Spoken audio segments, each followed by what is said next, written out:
You're listening to The Big Picture with Edwin Eisendrath on WCPT 820. Okay, we are back. And it is my great pleasure to be joined by Ken Martin.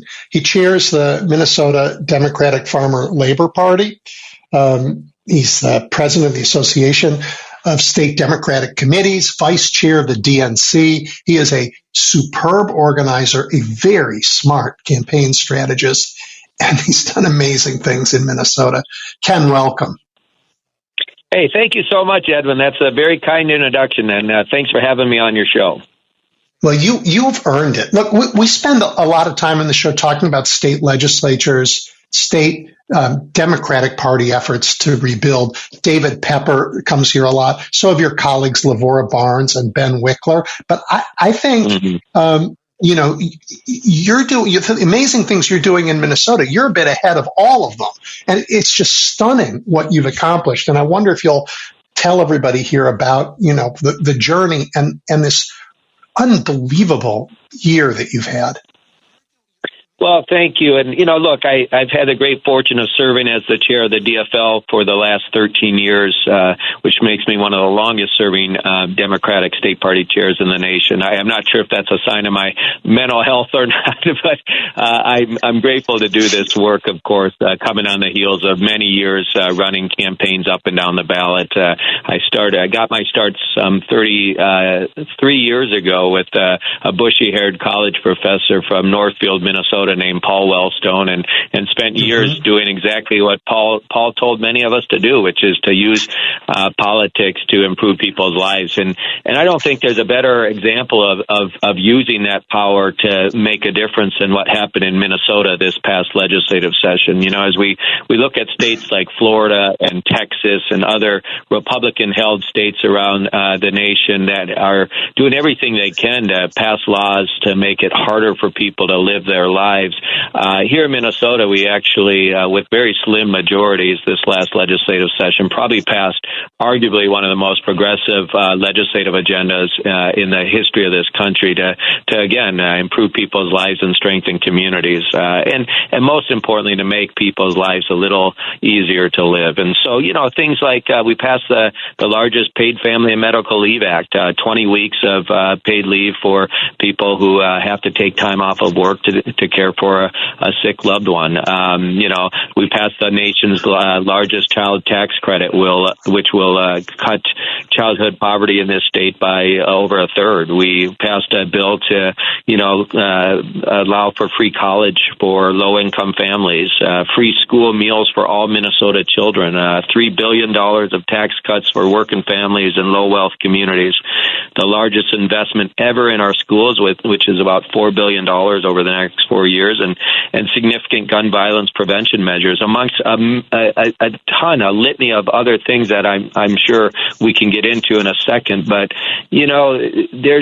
what was remarkable about this, as I mentioned, Edwin, is we did that all with one seat majority in our Senate and just, a 6-seat majority in our House. And, what I think is really important, the lesson here is that when you have power, you have to use it to make a difference. You can't sit on it. What good is getting elected to office if you don't use that power that you have to actually try to do something? And that's what was remarkable to me, is that we actually got something done for Minnesotans. And I think it's really a model for how to govern across the country. Yeah, the list of things you accomplished is incredible. And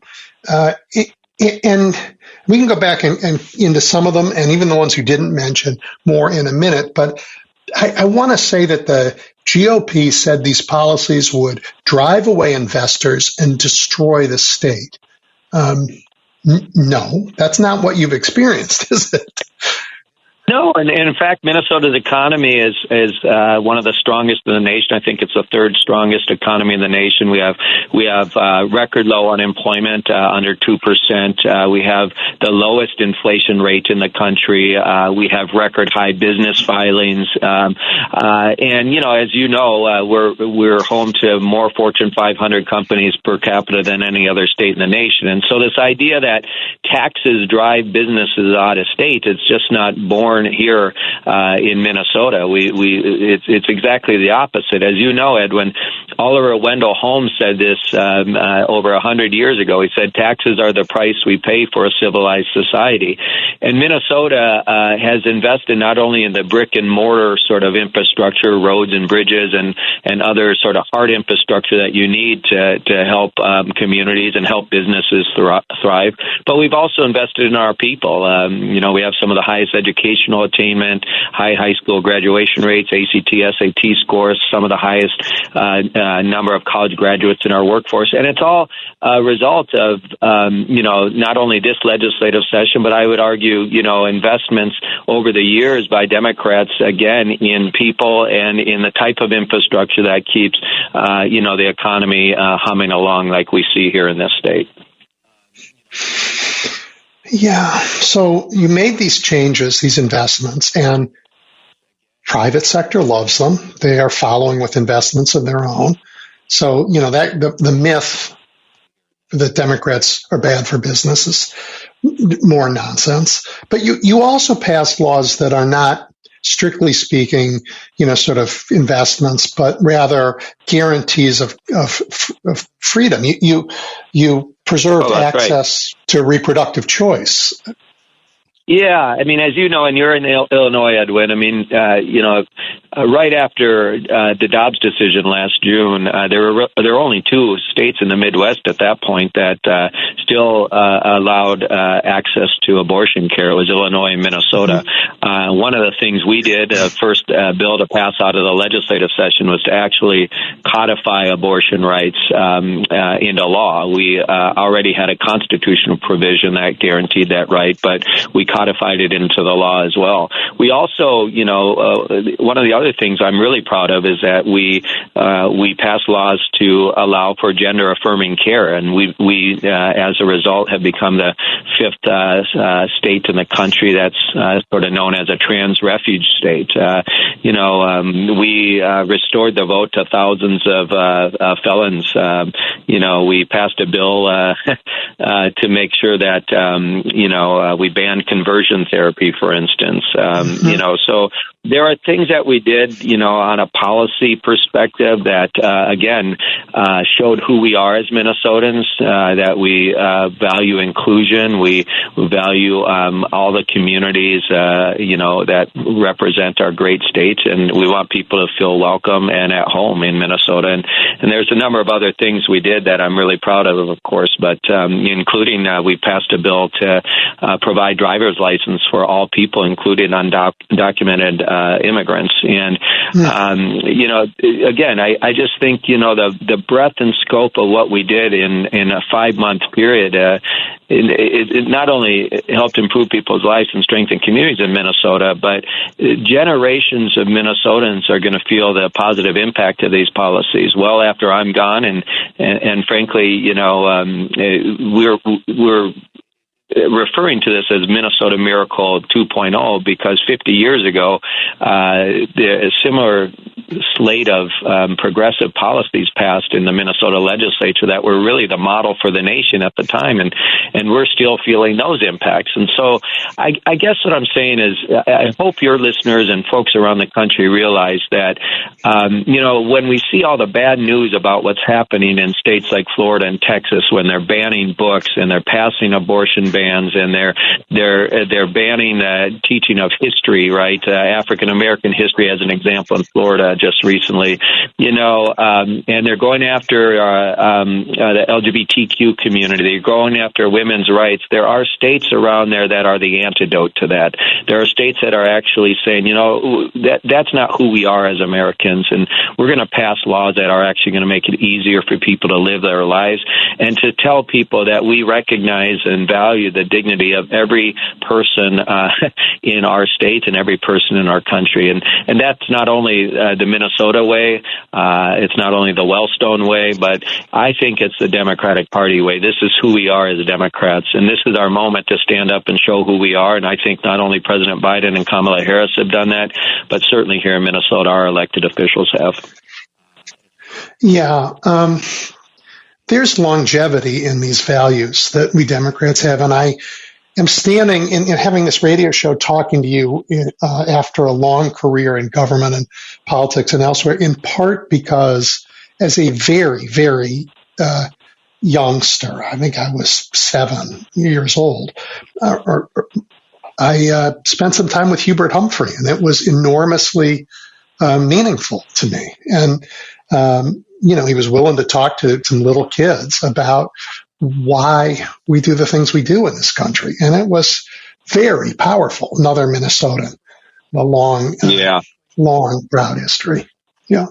Well, and I'm glad you raised Humphrey, because people don't realize, the role that he had on so many important sort of seminal pieces of legislation, from the Voting Rights Act to the Civil Rights Act to fair housing to Medicare and Medicaid. A lot of the Great Society programs of LBJ, Humphrey helped usher through, of course, both as vice president, but before that in the Senate. And so when you think about that, I do appreciate you raising Humphrey, a great Minnesotan, of course. I was just thinking about this, remarking about Humphrey, because just last week we celebrated the 75th anniversary of Humphrey's speech to the convention in 1948 in Philadelphia, where he ushered in a plank into the party platform for the party to embrace civil rights. Now, many people don't know the history of that, but the party at the time was really controlled by Southern Dixiecrats, and they did not vote that plank out of the platform committee.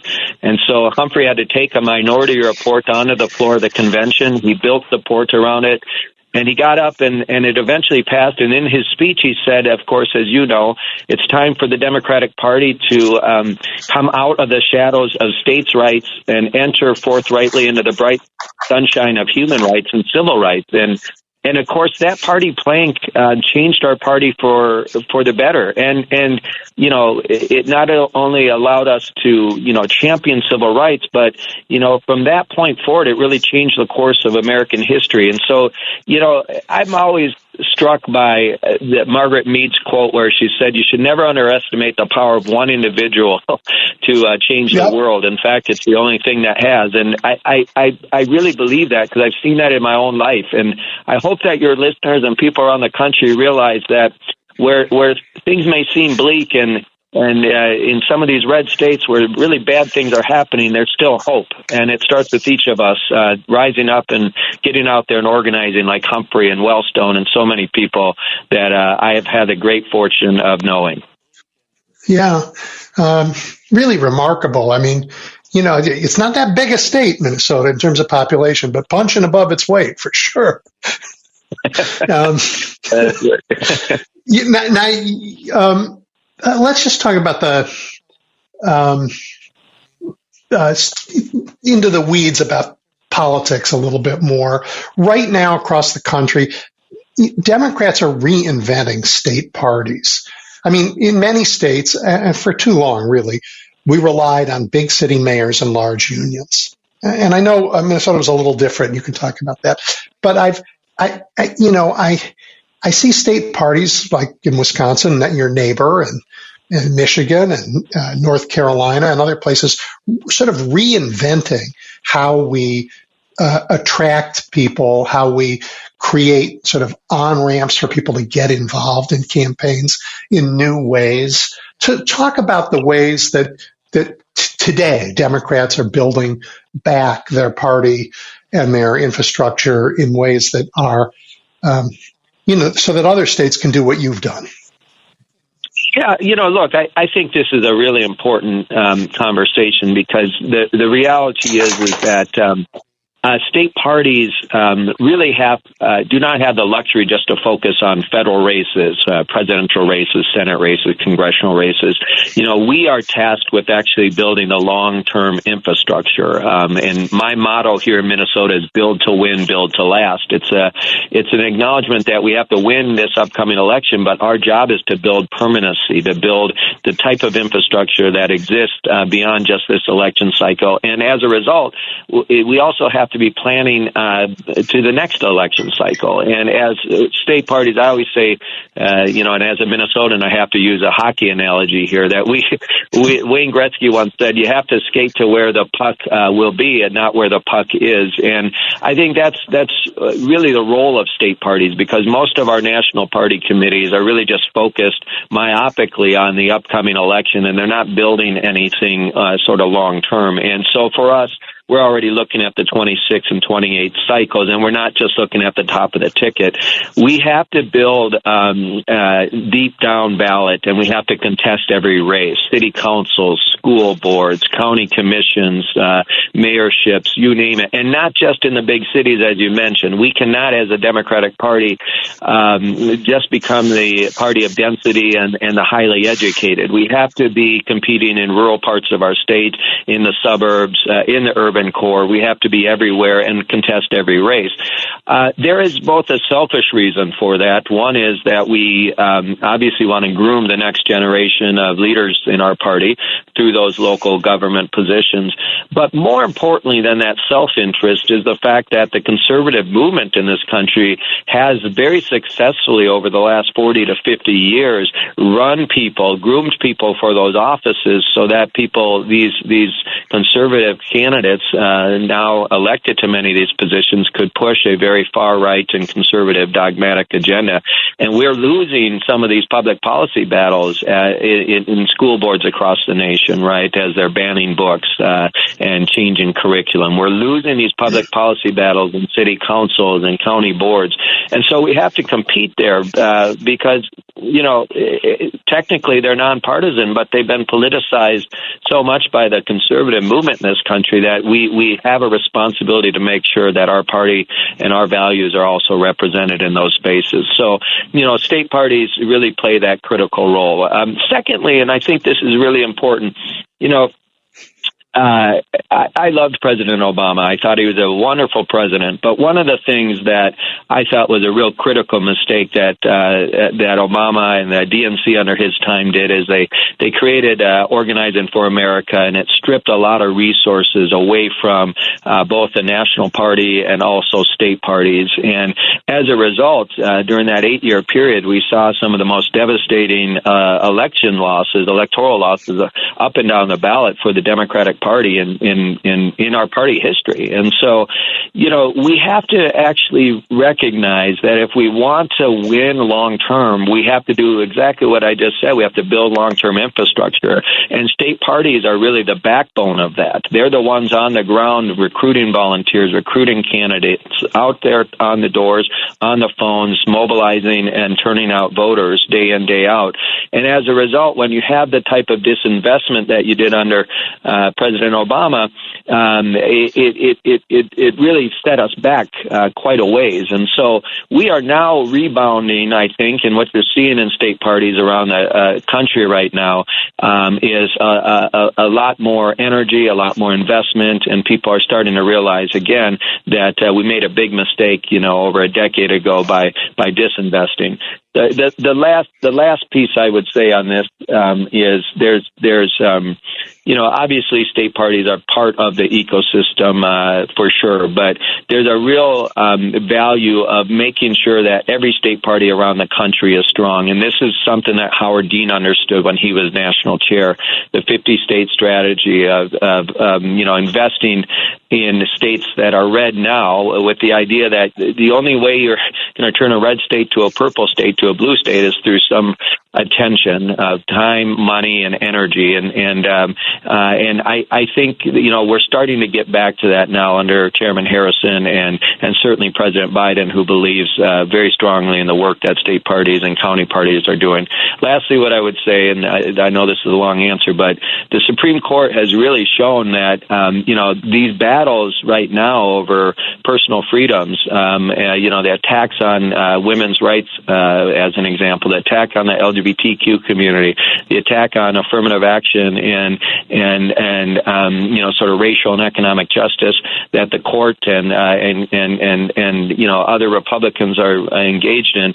these battles are not going to be won in Washington, D.C., won or lost. They're going to be won at the local level in the states. And that's why it's so important for us to win these state legislatures back. It's so important for us to win these other offices back. There was so much good stuff in that answer. And I want to try to decide where to start. You know, I mean, the enormous losses that we bore, that you talked about, in particularly those midterm losses when Barack was president. They happened at a time, just at the beginning of the time, that there was the technology to do map making in such a precise way. So the gerrymandering that happened when the Republicans were in control at that moment has really hurt us in profound ways, in ways that have made the democracy, sort of thrown it out of kilter. Now you have states that really aren't democracies in some ways. So this effort that, to claw back now is extra hard. And I mean, you've seen that in Minnesota, and your neighbors in Wisconsin have been struggling with it for more than a decade. Really hard to do. The other thing that you talked about was competing everywhere. And you gave really good reasons for doing it. I wonder if there isn't one other. And that's just that there are good people living in every part of this country, even in the reddest counties. And they deserve better than they're getting. That's right. And I think, as simple as this might sound as a solution, people ask me all the time, well, why are we losing rural parts of this country? We've seen some of these bright blue areas turn red over the last 20 to 30 years. And there's a lot of reasons for that. But one of the things that I think that the Democratic Party should learn is that when we give up on certain areas, right, it becomes a self-fulfilling prophecy, because these people, by and large, a lot of their values are still aligned with the Democratic Party, right? And they're looking for a champion. And the short of it is that, when I worked for Paul Wellstone, Paul could organize the corn farmers in southern Minnesota. He could go up to the Iron Range and organize the miners up there and organize the immigrants in the inner city. He understood that all three of these disparate groups had something in common, which is they were trying to build a better life for their families, right? And he had a fierce focus on sort of an economic populist agenda, because he recognized that they all wanted to make sure their kids had a good education. They all wanted to make sure that they could find a job that paid them a decent wage. They all wanted to make sure they could retire with dignity, right? And they would have access to health care, et cetera. Paul understood that, everyone, to your point, regardless of where they lived, deserved a champion that was going to stand up for them and give them some hope that their future could be brighter. And I think that in so many ways we've given up on those conversations. We're not present in some of these communities the way we need to, and we're not there. They don't hear us talking about their community. They don't hear us talking about small towns or, farmers or rural America. And as a result, they don't feel like we care. It's a great book by Catherine Kramer, who's a professor at the University of Wisconsin. It's called The Politics of Resentment, and it's the rise of Scott Walker and Donald Trump. It's a fantastic read. I'd encourage everyone to read, because it really is true not just in Wisconsin and Minnesota or the Midwest. It's true everywhere, which is we have to fight for everyone's vote, and we have to be everyone's champion. And I would argue that the Democratic Party's values are America's values. Most people agree with where we're at on the positions, right? And we need to fight for those folks regardless of where they live, to your point. Yes, I agree wholeheartedly with you. It's not just for public policy reasons, but, we have to acknowledge that there are people in every one of these counties and every cities who are desperate for folks to stand up and give a voice to what is afflicting their lives and their concerns that they have and their hopes and dreams. And I think when the Democratic Party starts to do that better, we'll start winning some of those red spots back again.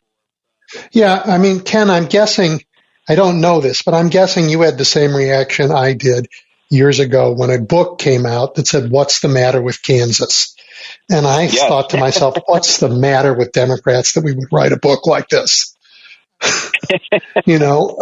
I mean, seriously, you can't blame people for turning their backs on a party that's turned their backs on them. But you're not doing that in Minnesota. Ben's not doing that in Wisconsin. LaVore's not doing it in Michigan. The Democrats that are putting things together and moving forward understand that every vote is worth fighting for, that every person is worth standing up for. That's right. But I think, and you highlighted this earlier about gerrymandering. I mean, in a state like Wisconsin, right, that election in 2010 when Scott Walker was elected really dramatically changed things, because then he had appointments to the Supreme Court where they were able to gerrymander that state to a point where, they're winning statewide races, but they can't win the legislature despite the fact that they're getting on whole more votes for Democratic members of the legislature than Republicans in that state.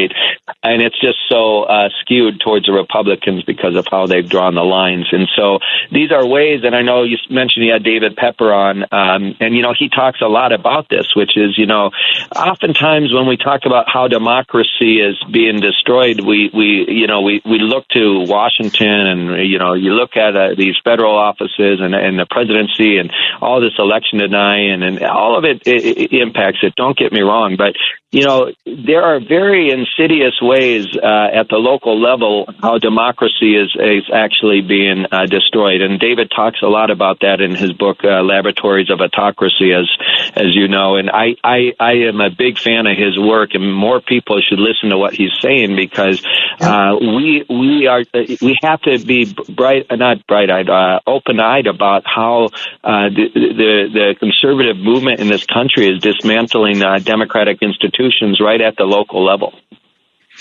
Yeah, and I would say at the national level, what they've done by capturing the Supreme Court is protect those efforts at the local level. So the local level is the sword, and the Supreme Court is their shield. Yes, absolutely. Yeah. So Jamie Harrison was my first guest when I started to do this show. He's a good friend in a nearly impossible job. You've worked closely with him, and I think you're right that this DNC is more like, a few years ago when they really did try to run everywhere. But you talk a little bit about the DNC and the job they have. Yeah, look, I mean, I started in 2010. Jamie came in as chair in South Carolina a couple years after that, and so we are very close friends and allies. We served on the executive committee together for years before we were national party officers together under Chairman Perez, and I was really grateful to see President Biden select Jamie to be our chair. He's doing a fantastic job, and I think it's not just him. It's a combination of him with President Biden and Vice President Harris, two people who came up through the party, who understand the value of the party, who have done everything they can, outside of the great, fantastic policy work they've done to lead this country. They have done a lot of work to help build the party around the country. And I think, Jamie deserves so much credit because, look, as we were heading into the 2022 midterms, of course, there was a lot of hand-wringing, of course, amongst Democrats, as there often is, and everyone was buying into the pundits and media folks and everyone else saying we were headed to the red wave, and it was going to be a massacre. It was going to be the biggest slaughter the party's ever faced. You know who didn't believe that? Jamie Harrison didn't believe that, and he went everywhere, and he and I traveled quite extensively together throughout the nation last year, campaigning for Democrats up and down the ticket, but also meeting with Democratic Party leaders and others to give them a sense that, all was not lost, to keep their heads up, to keep fighting, and, his resolve to make sure that people knew that, not to believe all the hype here, really kept people energized and fired up. And, particularly in those final months, I give Jamie so much credit. Of course, it took a lot of Democrats on the ground, working so hard last year. But Jamie really, as our party chair, did what he needed to make sure that people were out there doing everything they could to get out the vote. And I'm just really proud of his leadership. He's done a fantastic job. I think so too, and I think that I'm a Chicagoan, and it hasn't in my life always been easy to be proud of what certainly in my state and sometimes in my city Democrats have done. Right, it is what it is, right? But I think where the party has come out and across the country, how it has raised its standards and changed some of its habits to be more, open and connecting with people, not just, the smoky back room stuff. And that's just not where we are anymore. And yet still, there are a lot of people who are uncomfortable with the idea of political parties, young people in particular. And I think we've been fortunate since 2018 to have all kinds of, I don't know what to call them, party-adjacent groups, swing left, indivisible, groups like that aren't the party, but they work closely, right? They're not in your way, right? They're all around the country. I mean, that's right. You need look, we went through addition, not through subtraction, meaning that, when I came in as chair or as vice chair in 2017 under Chairman Perez, I remember one of the other party officers, and I'm not going to say who, saying that we shouldn't work with some of those groups because many of them aren't card-carrying members of the Democratic Party. And I just really bristled at that and rejected that notion because, first off, we are a very big tent, and we're also a coalition party, particularly here in Minnesota. We're the Democratic Farmer Labor Party, but nationally, there's all types of Democrats within our party, right? And all stripes. But there's also all of these groups who share our values that are adjacent to the Democratic Party that are working hard to organize people around issues and around certain communities that we need to be working with, right? And so, and I would say over the last 6-7 years, we've certainly strengthened those relationships with allied groups and certain constituency groups and others. I would say you hit the nail on the head, right, about young people in particular. I think the Gen Zers, they are going to be the ones that change the world. I have so much hope for that generation. And what is certainly true is what you said is if you try to appeal to young voters on party or candidate, it's going to fail miserably because that's not what motivates them. They're not motivated by joining the Democratic Party or, supporting a certain candidate. And I use Bernie Sanders as an example of this in the 2016 election. Here's this, 70-some-odd-year-old, grumpy guy who's not the greatest speaker in the world, frankly, all right? But he had this huge following of young people. And I ask people all the time, why do you think that is, right? It doesn't seem like the type of candidate that young people would support. But the reality is because he was bold and he was standing up and talking about the issues that, of course, young people and others cared about. Now, I was a big Hillary Clinton supporter. I wasn't a supporter of Senator Sanders, but I admired what he did on that campaign trail in terms of being able to attract and appeal to young people. But it wasn't because of him. It was the issues. And so when we think about, moving into 24, we have to lead, particularly with young people. We have to lead with the issues. And, frankly, the issues are on our side. From President Biden and Vice President Harris, what they were able to do over the last 2.5 years. We've never seen a more remarkable record of success in the first couple years of a presidency than what we saw over these last 2.5 years that really have made a difference for young people and people throughout this country, right? So I think you're right. I think, this work we can't do alone. We need as many partners as possible in all those groups, from Indivisible, Swing Left, labor unions, folks in women's rights groups and the folks that have been standing up like Moms Demand Action in every town fighting against all the gun violence around the country. All these groups of people who came together to fight for certain issues they care about, they all matter because they're part of our coalition and we can't win without them. Yeah. And, young people in particular, they get mad at us because we haven't done more. And I remind them of, we had a football player in Chicago named Walter Payton, and in his career, he gained 10 miles. He ran, 10 miles in the NFL with 11 people on the defense trying to stop him the whole way. And you might get mad at him that he didn't run 20 miles, but to see it was a pretty remarkable thing. And we have been up against just the most bitter opposition that is mindless. It has no policy focus. It's just, if they're for it, we're going to stop them. Before you came on, I was talking a little bit about the news of the week, and I just don't think, I look at what the Republicans are doing, and there's nothing that moves anything forward. It takes all this attention. Yeah. It takes all this energy. It's just noise. And I think it makes everybody cynical. And they have to understand that that's not what both parties are doing. One side is actually, as where we started, this miracle of actual accomplishment in your state. And that fights the cynicism better than anything. Yeah, we're at a point where we see, unfortunately, the trust in democratic institutions and in politicians in government is at an all-time low. The cynicism is at an all-time high, right?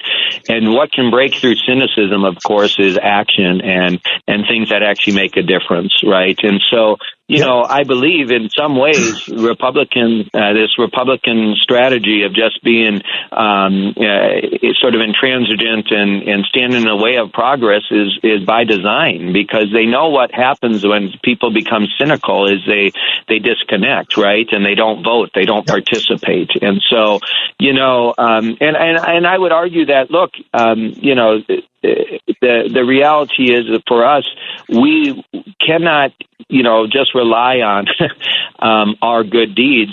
We have to get out there and talk about them for sure. And that's not always our strength, right? Because we believe we should just do good work and people will recognize that. Well, we have such an amazing story to tell. I've been saying this everywhere I go. We need to stop agonizing as Democrats, because we do just tend to do that very well. We wring our hands, and we're sort of like the Eeyore party, right? The woe is me, the half glass, full,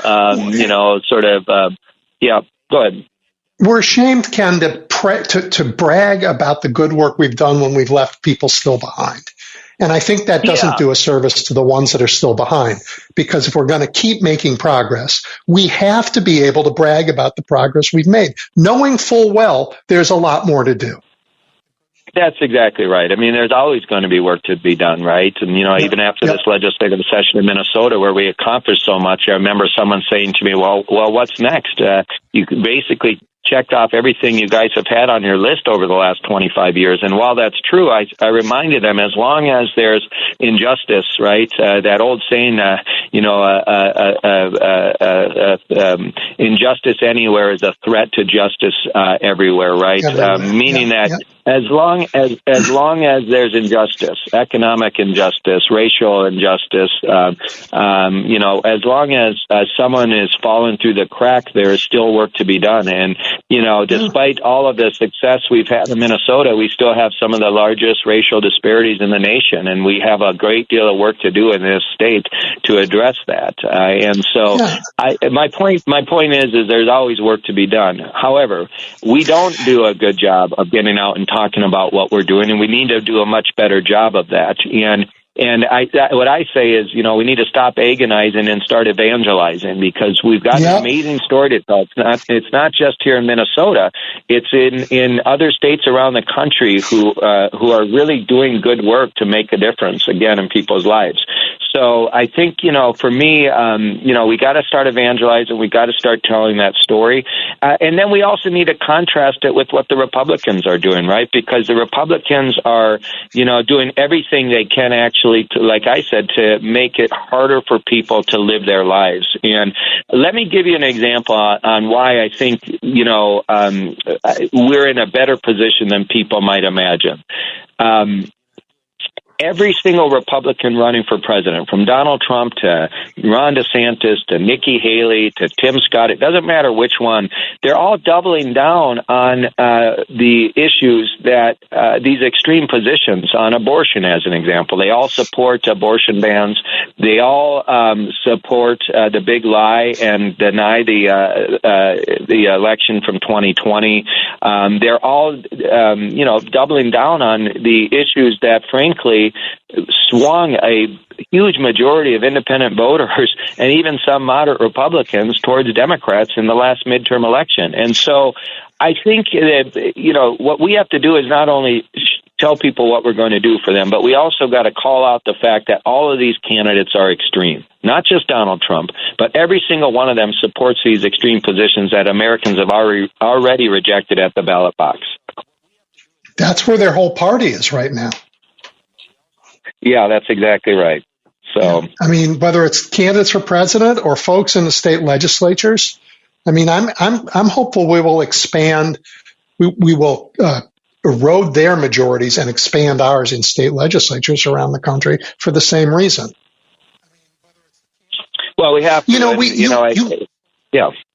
You talked before, you went back and talked about Paul Wellstone, and it brought me back to Hubert Humphrey. I mean, there's a consistency in over time in amongst Democrats, and there's values that we stand for. But like Donald Trump looks nothing like George Bush, who looked very little like Ronald Reagan, who looked nothing like Richard Nixon. That party keeps, reinventing itself all the time, and it reinvents itself in ways that do not reflect American values, that reflect instead this radicalized core that they brought into the party right after Humphrey said, you know what, Democrats should stand for everybody. And they thought, oh, well, that's a good opportunity for us to bring every bigot in the country into the Republican Party. Yeah, and I think you can look at how when the Republican Party really started to change, of course, the Southern strategy with Nixon and the Republicans. Mm-hmm. The reality is we saw that in Virginia, right? With those folks in Charlottesville with the torches, right? The idea that racism is gone in this country because we elected the first black president. The reality is they're appealing to this nasty underbelly of this country that still exists, and we have to call it out for what it is. And we've seen a rise of anti-Semitism, a rise of Islamophobia, we've seen a rise of hate crimes in this nation, some of that, I'm not putting it all on the Republican Party, but some of that is because of their standard bearers who really do everything they can to not only appeal to those voters, but to incite and fuel some of this. And so we have to call that out. And I was really proud of the vice president for going down to Florida the other day to call out what they were doing, because it's really racist. It's dangerous, and it's not who we are as Americans. Ken, we have eaten up our time. I can't believe it. I actually wanted to talk to you about your successful effort, a dozen years ago to change the state constitution because the environmental issues are so important. Yep. And you did remarkable work earlier in your career. But if you don't mind, I hope you can come back and we can talk further about that and other things. I'm always happy to come back. And Edwin, I just wanted to thank you. Thank you for having this show and having these conversations. It's so important for not just our party, but for democracy. And I look forward to joining you again. And thanks for having this Minnesotan on your show. You bet. Take care. All right, everybody. It's the remarkable Ken Martin, who chairs the Minnesota Democratic Farm Labor Party. We are going to turn to a state that has a much different kind of struggle, Ohio, when we come back. Stay tuned.